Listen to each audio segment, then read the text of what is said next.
Okay, so what's up mga idol? Meron tayong i-review ngayon. Pulley set and siya, Makoto brand. Pang Mio i125 tsaka Soul i125. So tara mga idol, i-unbox na natin siya.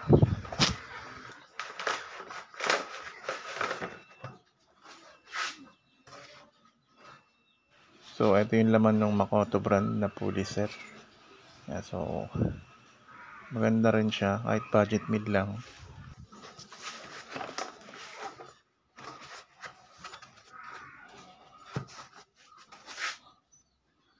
So ito yung itsura ng kanyang drive face. Ayan. So ganda. At ito naman yung kanyang pulley. Ayan.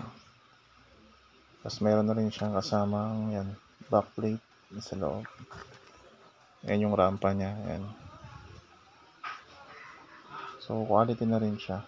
Kasama na rin siyang slider piece.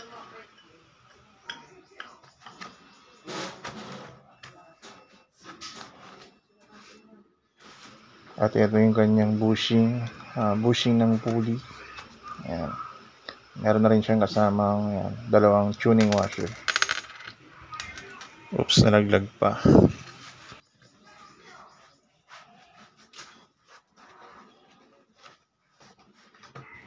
So, bali ang gagamitin nating flyball dito is ito, JVT na brand. Ayan, tutunin pa natin kung ano yung mas okay, straight 11 or magko-combination tayo.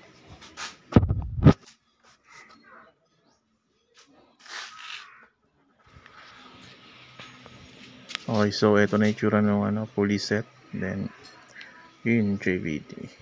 So, abangan nyo yung update pag nakabit na natin siya mga idol.